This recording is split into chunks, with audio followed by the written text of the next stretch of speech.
Students of class 12, देखिए आज हम लोग अगला डेरिवेशन जो है एक समान आवेशित पतले गोली कोश के कारण वैद्युत क्षेत्र की तीव्रता, इसका जो है हम निगमन यहाँ पर पढ़ेंगे। देखिए इसमें 3 टॉपिक हैं।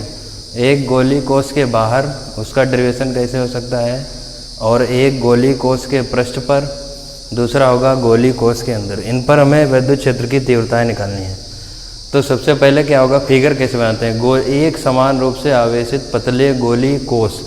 गोली कोश का मतलब है कि गोले जिसमें 2 गोले होंगे, ठीक है, अर्थात इनको सकेंद्रीय गोले भी बोलते हैं, जिनमें 2 गोले हैं और उनका केंद्र एक ही हो, ठीक है। ये जो है 2 गोले थे इसमें, ठीक है। यहाँ से इसके केंद्र से r दूरी पर कोई बिंदु P है जिस पर हमें वैद्युत क्षेत्र की तीव्रता ज्ञात करनी है, ठीक। ये गोली कोश के बाहर है, ये एक गॉसियन पृष्ठ इसके चारों तरफ बनेगा, वो भी एक गोले का ही गॉसियन पृष्ठ होगा, ठीक है। जो आकृति होती है उसी के हिसाब से हम गॉसियन पृष्ठ की कल्पना करते हैं। ये जो गॉसियन पृष्ठ की कल्पना की गई है ये भी जो है गोलाकार होगा, ठीक है। तो हम सबसे पहला पॉइंट ले रहे हैं कि गोली कोश के बाहर, गोली कोश के बाहर जो है यहाँ पर कोई बिंदु P है जिस पर हमें वैद्युत क्षेत्र की तीव्रता ज्ञात करनी है, ठीक है। इस कंडीशन में क्या होगा कि देखिए ये गोली कोश के बाहर जो बिंदु स्थित था इसकी दूरी r मानी गई है, और जो गोली कोश की जो त्रिज्या मानी गई यहाँ पर r, ठीक है। ये r दूरी पर अर्थात ये इसकी रेडियस हो जाएगी इतनी, ठीक है, डिस्टेंस। और जो गोली कोश का ये जो पहला गोला था ये वाला, ठीक है, इसकी जो डिस्टेंस मानी गई है वो r। इसकी अगर यहाँ पर इसके पृष्ठ पर पूछेगा तो इसके अकॉर्डिंग निकालेंगे, और अगर गोली कोश के बाहर निकाला है तो हमने बिंदु P लिया है। दूसरी चीज़ यहाँ पर हम ये कह सकते हैं कि जो यहाँ पर r की वैल्यू होगी, ठीक है, r जो स्मॉल r होगा वो कैपिटल R से क्या है, बड़ा है, ठीक। इसमें अगर लैंग्वेज लिखनी है तो लैंग्वेज में यही लिखेंगे कि माना कोई एक समान रूप से आवेशित कोई गोली कोश है, ठीक है, जिस पर +q आवेश जो है वितरित है, ठीक है। अगर पहली हेडिंग डालेंगे गोली कोश के बाहर वैद्युत क्षेत्र की तीव्रता ज्ञात करना। गोली कोश के बाहर वैद्युत क्षेत्र की तीव्रता ज्ञात करने के लिए क्या करेंगे, इसमें r दूरी पर कोई बिंदु P लिया गया है जहां पर हमें जो है वैद्युत क्षेत्र की तीव्रता ज्ञात करनी है। इसमें क्या होगा, जो क्षेत्रफल वेक्टर dA होगा और E अर्थात वैद्युत क्षेत्र की जो दिशा होगी वो इसके एक ही ओर होगी, ठीक है। वही चीज़ लगेगी, बिल्कुल सेम चीज़ लगेगी, ठीक है। तो इसके बीच में हम क्या निकालते थे, इसका पहले भी हमने बताया था कि इसका फ्लक्स निकालते थे, ठीक है। तो अगर हम गोली कोश के बाहर अगर निकाल रहे हैं, ठीक, तो गोली कोश के बाहर निकालने के लिए हम इसका पहले निकालेंगे फ्लक्स, ठीक है। इसका जो लघुखंड क्षेत्र अवयव होगा d phi e, ठीक है। तो सबसे पहले क्या निकालेंगे, d phi e। हमको मालूम है कि d phi e जो होगा वो e da cos थीटा के इक्वल होगा, ठीक है। एक स्टेप और बढ़ा सकते हैं, e डॉट da कर सकते हैं, और e डॉट da जो होगा वो किसके बराबर होगा, e da cos थीटा के बराबर होगा। समझ रहे हैं कि नहीं।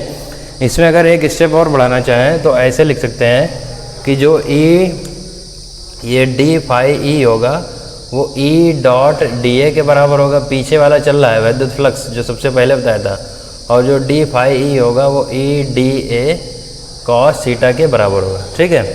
क्योंकि यहाँ पर जो है हम गोली कोश के बाहर निकाल रहे हैं इस बिंदु पर, ठीक। तो यहाँ पर जो क्षेत्रफल वेक्टर dA है और E की दिशा एक ही तरफ है, तो जो cos थीटा होगा, ठीक, सॉरी, जो यहाँ पर एंगल होगा वो होगा 0 डिग्री, अर्थात यहाँ पर cos 0 रखा जाएगा। cos 0 की वैल्यू क्या होती है, 1। तो यहाँ पर बचेगा क्या, d phi e बराबर e da cos 0, ठीक है। और cos 0 की वैल्यू हो जाएगी 1, तो d phi e बराबर क्या हो जाएगा, e da। फिर वही अगर गोली कोश का संपूर्ण पृष्ठ के कारण निकालेंगे, ठीक है, तो संपूर्ण पृष्ठ के कारण लिखेंगे, संपूर्ण पृष्ठ के कारण, संपूर्ण पृष्ठ के कारण वैद्युत फ्लक्स, वैद्युत फ्लक्स, संपूर्ण पृष्ठ के कारण जो वैद्युत फ्लक्स होगा वो इसका होल इंटीग्रल हो जाता है। तो whole integral d phi e बराबर, E कांस्टेंट है, बाहर आ जाएगा, पीछे वाला लगेगा, और ये इक्वल हो जाएगा होल इंटीग्रल dA के बराबर। अब यहाँ पर बात आती है कि होल इंटीग्रल dA जो है वो किसके इक्वल होगा, ठीक है। होल इंटीग्रल जो dA होगा वो किसके बराबर होगा, मालूम है। होल इंटीग्रल जो dA होगा वो गोले का जो क्षेत्रफल होगा, ठीक है, जो गोले का जो क्षेत्रफल होता है गोले का, वो उसके बराबर हो गया। हमको मालूम है कि जो गोले का क्षेत्रफल होता है अर्थात dA इक्वल होगा वो 4 pi r स्क्वायर के इक्वल होगा। जो इसका संपूर्ण पृष्ठ या वक्र पृष्ठ जो भी कहा जाए, ठीक है, तो गोले का दोनों सेम चीज़ होती है, ये क्षेत्रफल ही है, पृष्ठ क्षेत्रफल इसको मान सकते हैं, वो 4πr² के इक्वल होगी, क्योंकि r दूरी थी, स्मॉल r लेंगे तो यहाँ पर r² हो जाएगा। यहाँ पर क्या होगा, यहाँ पर φe बचेगा, हमने बताया था पहले भी, तो यहाँ बचेगा e और ये बचेगा 4πr², ठीक है, यहाँ बचेगा 4πr²। अब इतनी चीज़ तुम्हारे पास निकल है। दूसरी चीज़ क्या करेंगे, यहाँ पर जो φe आया है, जो φe वो किसके बराबर होगा, वो हमने बताया था कि गॉस की प्रमेय से जो φe बराबर होता है वो Q/ε0 के बराबर लिखेंगे, चूँकि φe जो होगा वो Q/ε0 के बराबर होगा। यहाँ पर मान रखेंगे, ठीक है, तो यहाँ पर जब मान रखेंगे तो आएगा Q/ε0 बराबर E और 4πr², ठीक। अब देखिए यहाँ से अगर E की वैल्यू निकालनी है तो E की वैल्यू निकालने के लिए ये 4πr² नीचे आ जाएगा, तो E बराबर क्या बचेगा, यहाँ पर हम लिख सकते हैं कि 1/4πε0 Q/r², ठीक है, न्यूटन पर कूलम। ये आपकी बात हो गई गोली कोष के बाहर, गोली कोष के जो गोली कोष हमने माना था उसके बाहर अगर विद्युत क्षेत्र की तीव्रता ज्ञात करनी है, ठीक, क्योंकि गॉसियन पृष्ठ होगा वो भी गोले की आकृति का होगा, क्योंकि जिस प्रकार से कोई आकृति होती, जैसे अनंत लंबाई का जो चालक तार था, ठीक, उसमें क्योंकि उसकी आकृति जो है उसके सापेक्ष बेलनाकार होती है, तो उसमें बेलनाकार ही इसकी जो है गॉसियन पृष्ठ बना था। इसमें भी जो गॉसियन पृष्ठ की कल्पना करते हैं वो भी क्या होगी, गोली कोष के सापेक्ष गोले की आकृति होगी। देखिए काम वही करना है, जिस बिंदु पर निकालना है उसका सबसे पहले फ्लक्स निकालना है। ये 4-5 बार यही रिपीट हो चुका है, तो सबको मालूम होगा कि d फाई EDA के बराबर होगा। यहाँ पर इसकी दिशा देखते हैं, चूँकि दिशा जो है इसकी समान है क्षेत्रफल वेक्टर और E की, तो ये 0 के बराबर हो जाएगा, ठीक। यहाँ पर वैल्यू रखेंगे, cos 0 की वैल्यू 1 है, संपूर्ण पृष्ठ के कारण होगा तो होल इंटीग्रल। ये ध्यान रखेंगे जो क्षेत्रफल होता है वो हर डेरिवेशन में उस आकृति के हिसाब से लिया जाता है। यहाँ पर जो क्षेत्रफल लिया गया उसका संपूर्ण पृष्ठीय क्षेत्रफल 4πr² के बराबर होगी। यहाँ से E की वैल्यू निकाल ली, ठीक है। अब देखते हैं इसका आगे, देखेंगे आगे हम किस प्रकार से इसको हम 2 पॉइंट और हैं उसको हम निगमित कर सकते हैं। देखिए अगली चीज़ इसमें आ जाती है कि हमने आप लोगों को बताया था कि यदि इसका आवेश पृष्ठ घनत्व, ठीक है, इसका आवेश पृष्ठ घनत्व सिग्मा हो तो उस कंडीशन में जो है हम क्या कर सकते हैं। देखिए हमने ये सूत्र निकाल लिया है कि हमारे पास निकला है E बराबर 1/4πε0 Q/r², ये निकला है, ठीक। दूसरी चीज़, अगर इसका आवेश पृष्ठ घनत्व लिखेंगे, अगर इसी गोली कोष का आवेश पृष्ठ घनत्व सिग्मा हो, ठीक है, तो चूँकि हमको मालूम है कि अगर आवेश पृष्ठ घनत्व है तो सिग्मा जो होगा वो Q/A के बराबर होगा, ठीक है, सिग्मा जो होगा वो Q/A के बराबर होगा। दूसरी चीज़ ये है इसमें कि हम गोली कोष के कारण इसका यहाँ पर जो एरिया होगा वो निकालेंगे, ठीक है, तो एरिया जो यहाँ पर हो जाएगा वो एरिया होगा 4πR² के बराबर हो जाएगा यहाँ पर, ठीक है। जो एरिया हम निकाल रहे हैं वो गोली कोष के कारण यहाँ पर निकालेंगे तो सिग्मा बराबर हो जाएगा Q/A के बराबर, ठीक। तो यहाँ से जो सिग्मा की वैल्यू निकालेंगे वो किसके बराबर हो जाएगी, सिग्मा की वैल्यू इधर लिखे दे रहे, सिग्मा की वैल्यू जो होगी वो Q/4πR², ये यहाँ पर रख दिया। अब यहाँ से Q की जब वैल्यू निकालेंगे तो आएगा सिग्मा और 4πR² के बराबर आ जाएगा, ठीक। Q का ये मान आ गया।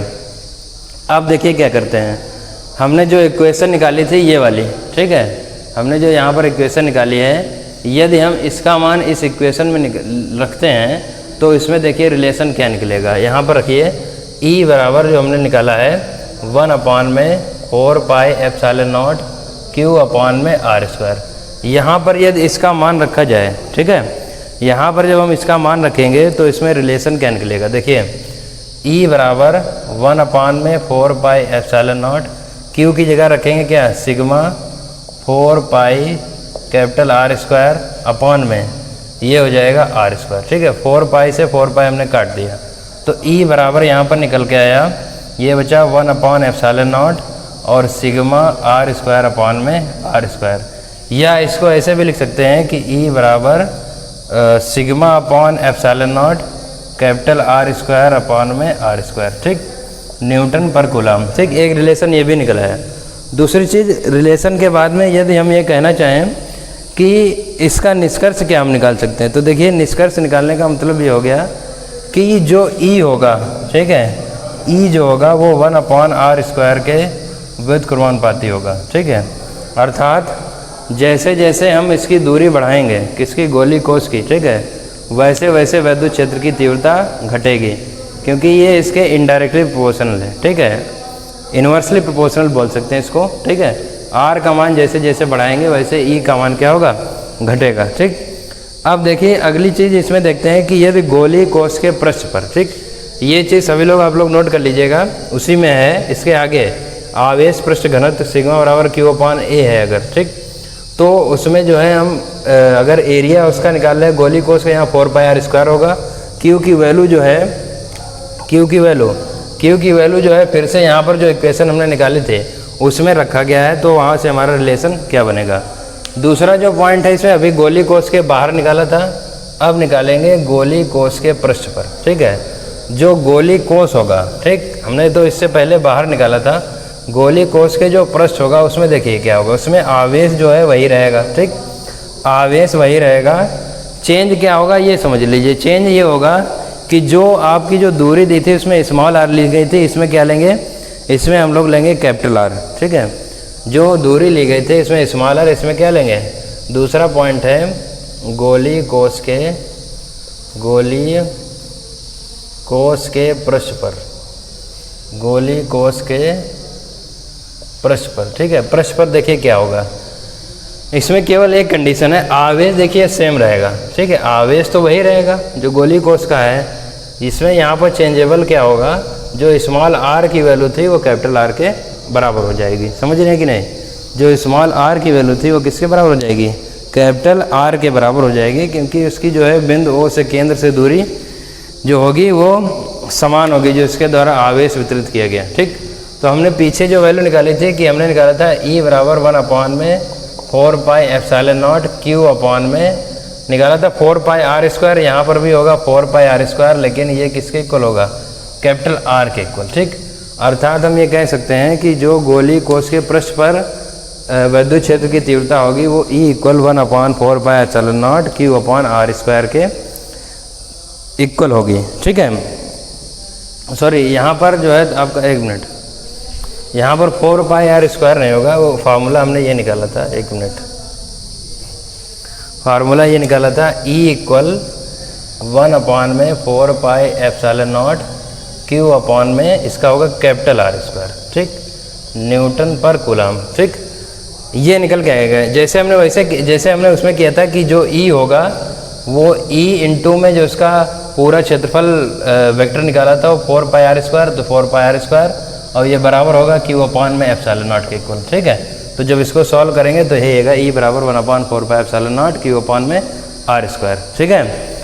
दूसरी चीज़ ये भी कर सकते हैं कि अभी हमने जो सिग्मा की वैल्यू निकाली थी, ठीक है, जो मिटाल दी थी कि सिग्मा बराबर हमने बताया था कि ये होगा Q/A के इक्वल होगा, और सिग्मा बराबर हमने लिखा था Q/ में 4πR²। यहाँ से अगर Q की वैल्यू निकालेंगे तो हो जाएगा सिग्मा 4πR², ठीक, समझ रहे हैं। अब देखिए यहाँ से एक काम और कर सकते हैं, ये जो Q की वैल्यू हमने पहले निकाली थी वो वैल्यू हम यहाँ पर भी रख सकते हैं, ठीक। तो ये वैल्यू जब यहाँ पर रखेंगे तो E की वैल्यू जो होगी 1/4πε0 सिग्मा 4πR² में r², ये इसके बराबर होगी। यहाँ से r² काट दिया, 4π काट दिया, तो जो इसका रिलेशन निकलेगा E बराबर वो निकलेगा सिग्मा/ में ε0। ये रिलेशन कब होगा, जब गोली कोष के पृष्ठ पर जो है क्या वैद्युत क्षेत्र की तीव्रता निकालनी हो, ठीक। दूसरी चीज़ ये बनता है कि अगला पॉइंट है कि गोली कोष के अंदर, ठीक है, गोली कोष के अंदर हम इसको किस प्रकार से डिफाइन कर सकते हैं। तो देखिए अगला पॉइंट देखते हैं, गोली कोष के अंदर।